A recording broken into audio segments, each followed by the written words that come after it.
Well, good morning and happy Thursday to you. It's Friday Eve, but it's also, you know what? It's also another day that people seem to be celebrating today. And boy, did we have a good discussion about it in the Cincy Lifestyle Lounge. Yeah, we did. Galentine's Day. Who knew it was such a thing? I didn't know it was that big a thing. I didn't either. Where did it come from?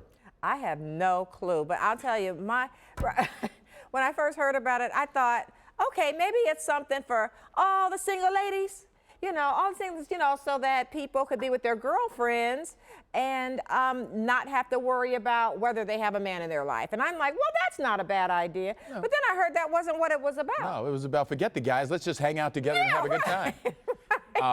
A part of the conversation this morning was, what do you do? What do you do? Right. So I looked at a website, and such exciting things as going to coffee and having a conversation. Wow. Yeah. What a great use of a day. Yep. They do that. I mean, people do that every day. So Right. why is that big? But then we had the conversation, and you know who chimed in, right? Yes. The one and only. Allie Martin. That's we love exactly her. right. She is somebody who is celebrating that day, but she gave us some ideas. There she is. Look at her. She's in pre-Galentine's Day mode. That's right there. She is ready to, she gave us some ideas. About places where she will not be. Right. But she thinks they'll be great places for you. That's right. For instance, Righteous Room downtown. And then she had the nerve to put in parentheses for the young single folks. Allie, come on, give us a break. But she says, you know, they're open 8 to 11 p.m. And somebody's going home with a Parks and Rec gift basket.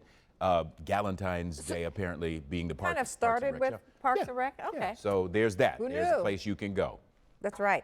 You know, I really like that she gave us a list that included anti-Valentine's Day, which is about where I am. And you can spend the day at Urban Axis, throwing axes Which all is day. also about where you are. You do that in the office.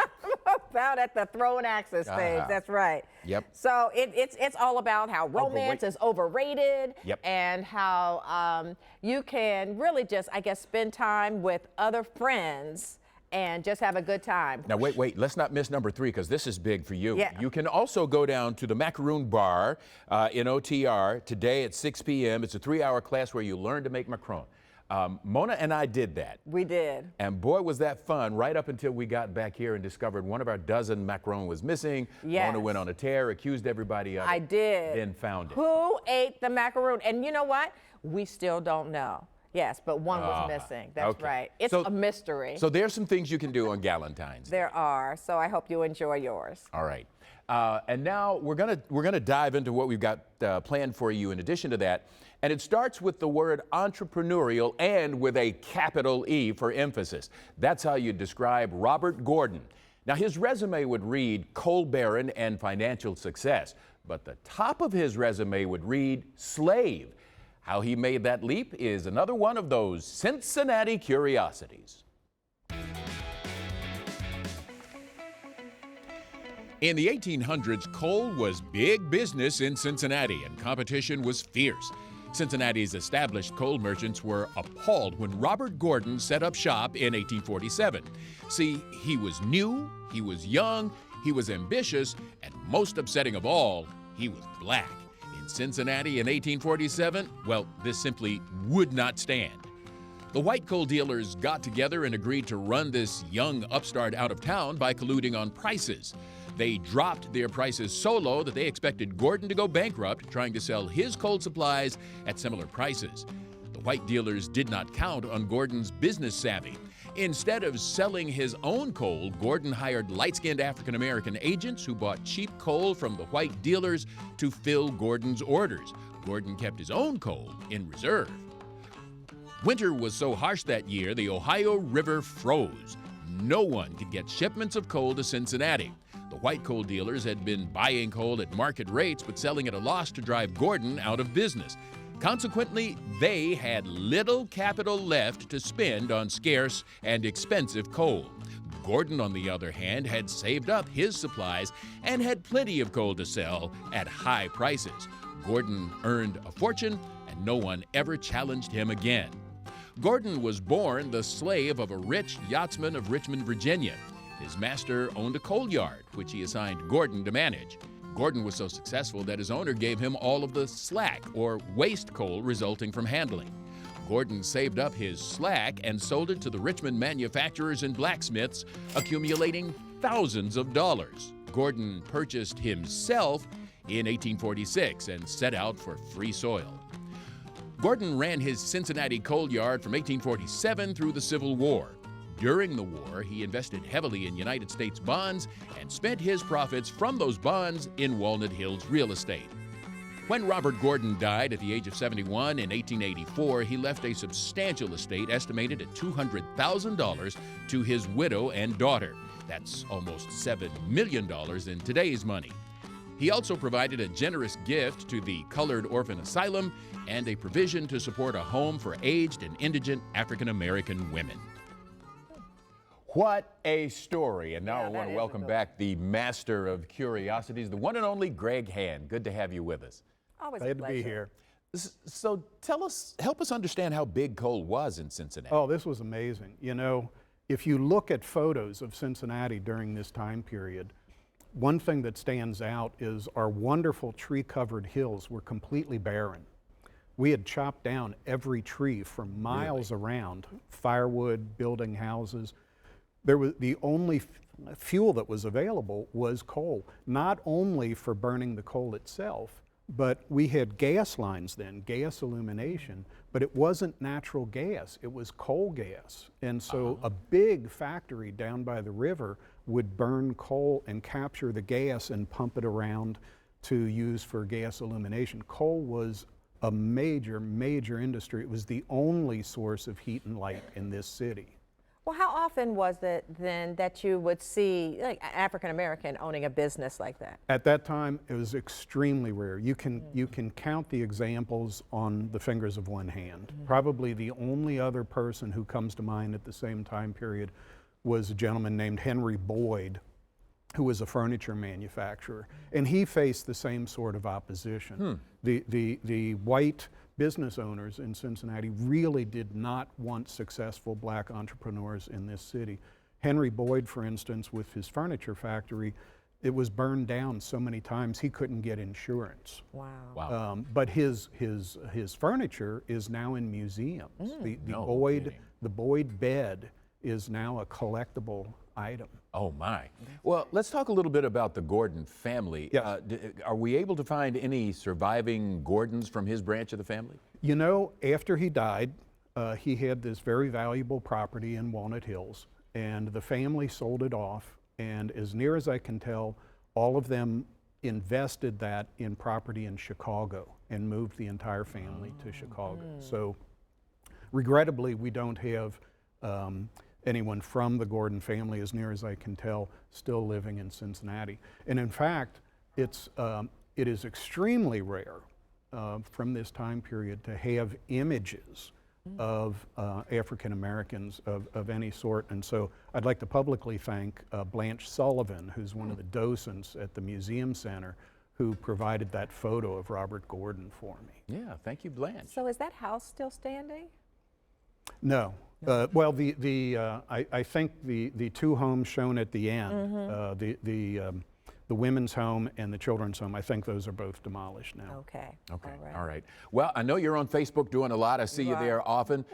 In terms of Cincinnati Curiosities, what have you got for us next? We've got a couple of possibilities coming up. One might involve cholera and the cholera epidemics and a new twist on that story. All right. Interesting. In the time of coronavirus. Yes. Yeah. There you and, go. And where can people find you?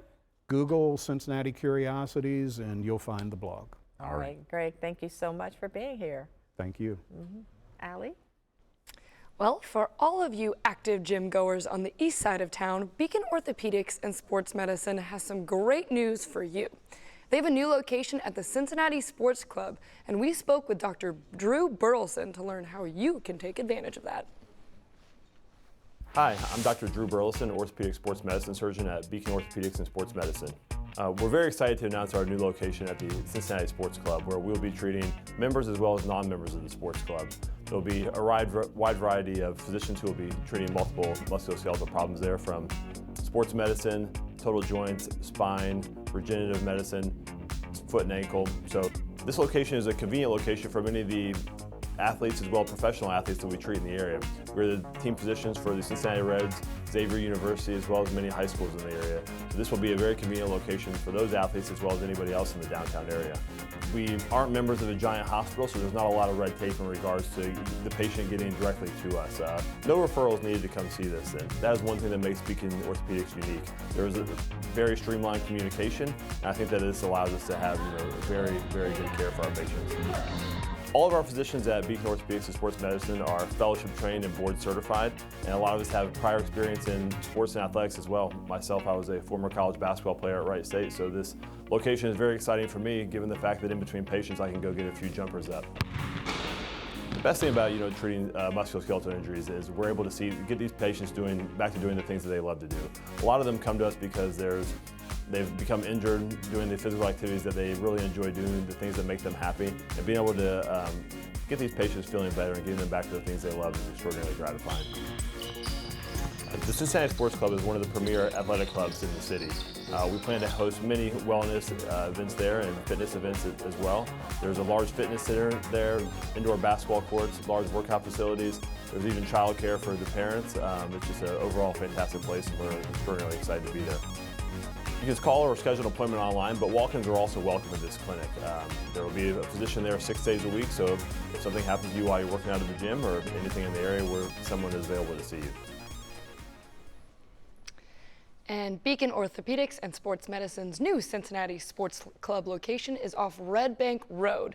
And if you want to schedule an appointment, you can give them a call at 513-354-3700 or just go online to beaconortho.com. Mona? Well, coming up here on Cincy Lifestyle, a local community troupe puts on a classic performance. We've got a few of the actors from the Mason Community Players to tell us all about the importance of being earnest. Then we talk about a new book from a Silicon Valley investor. It's called Zucked, and it takes a close look at the influence social media has on our lives. We've got all that, so much more, in just a few minutes, so stay with us.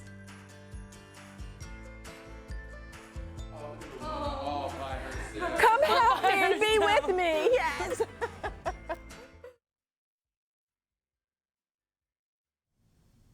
Welcome back. You know, with social media taking up an increasing amount of our time, there are a lot of people who are taking a good long look at these platforms. One of them has even written a book about how he feels Facebook is having a negative effect on our health and our society. So please welcome Roger McNamee, author of the book Zucked, Waking Up to the Facebook Catastrophe. Thank you so much for joining us. Let's talk a little bit about your book, Zucked, and why you decided to write it. So Clyde, really simple. I spent a 34-year career in Silicon Valley as an investor, helping to build companies, being a real capitalist and person who trusted that technology would always make our lives better. In 2016, I was on Facebook and I started to realize, oh my gosh, there were things going on that suggested that the design of the product, the algorithms and the culture of the company were letting bad people harm innocent people in the context of the U.S. election, in the context of civil rights. So I reached out to Mark Zuckerberg and Sheryl Sandberg in October of 2016. I had been a mentor to both of those people, and so I knew them super well. I reached out to them and said, guys, I think there's something wrong. And sadly, they didn't agree, and that forced me to do something I never expected to do, which is become an activist. Well, you know, a lot of people tend to view Facebook as allowing false political ads. So what do you think about that? So the real issue here is that Facebook and Google and other companies like them depend on our attention. The best way to get our attention is to provoke fear and outrage. The content that does that is hate speech, disinformation, conspiracy theories. And so from their perspective, the algorithms will always be tuned to promote engagement, to promote that kind of content. And the false ads that Facebook is now allowing, that's a big change. They used to treat political ads the same way they did everything else. You had to be honest about it. But they made that change because it was politically expedient for them to do that.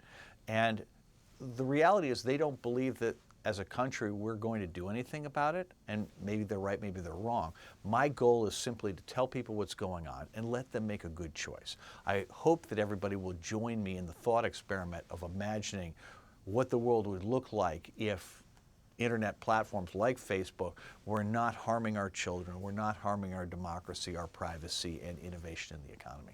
Well, very briefly here, you do bring up the issue beyond the political of potential harm to our children. What should parents know and what should they do about their teens' use of social media? So we've run this massive experiment of exposing kids to technology basically at birth, and what we've realized that there's all kinds of problems. Data collection happens from kids in elementary school on products like Minecraft and Google's Chromebooks, and then you have the issues of predators being inside chat rooms, and you have bullying on social media. Be a good example for your kids. Don't be on your phone all the time. Find ways to have play dates that are outside of the house. You know, work with other parents to protect kids, and work with schools to limit the amount of technology that's in the classroom.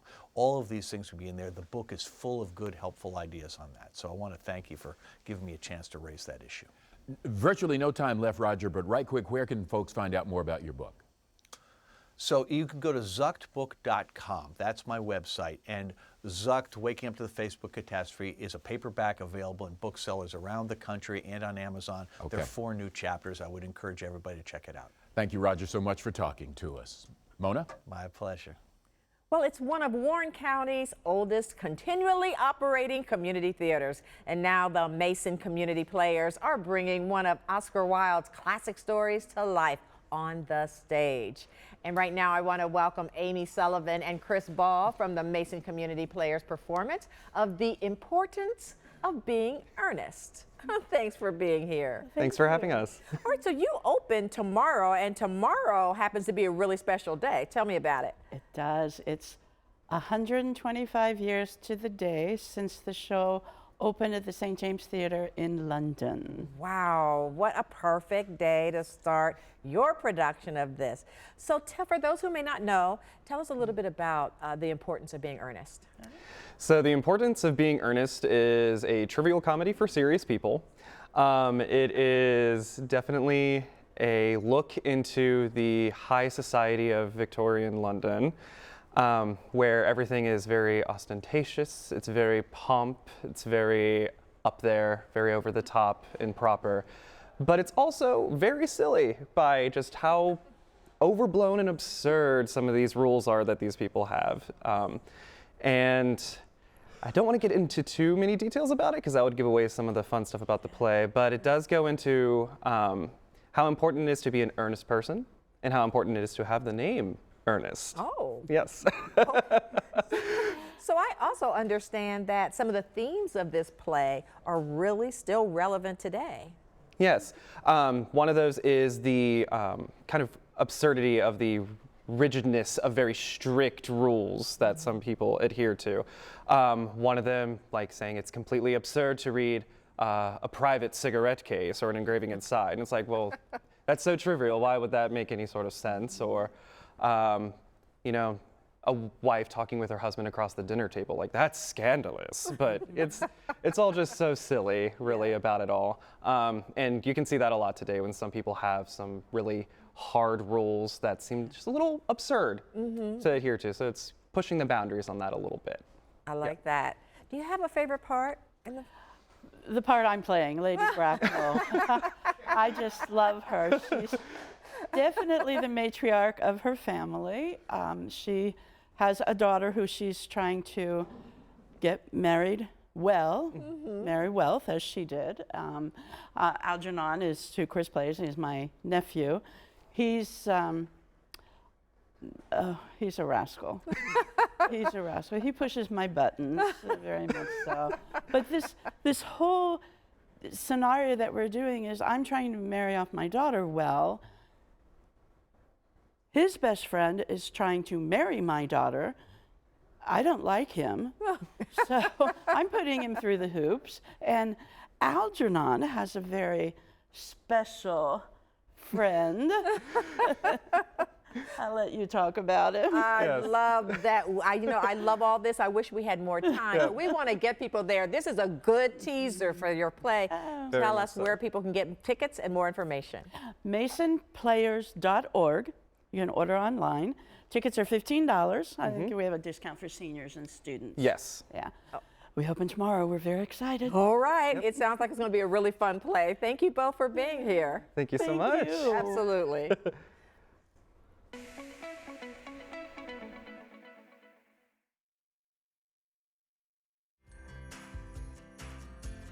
Water quality report from PK, the director. It's just brown water, not the blue Danube. But it is going to be kind of gloomy out there today and It is. colder. Maybe some rain out there, so enjoy. Be careful.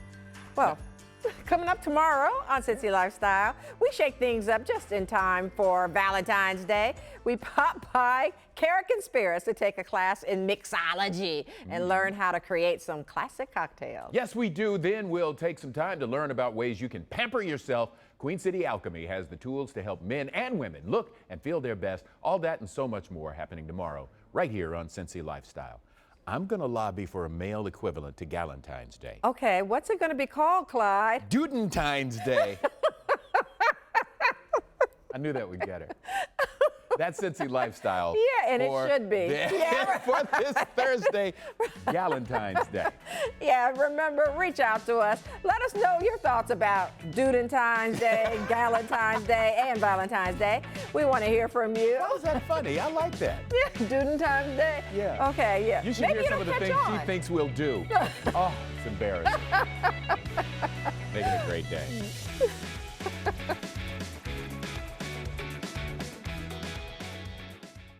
Thanks for watching our video. If you liked what you saw, hit that subscribe button. You can also check out full episodes of the show you've never seen before or watch your favorites again and again. And as always, make it a great day.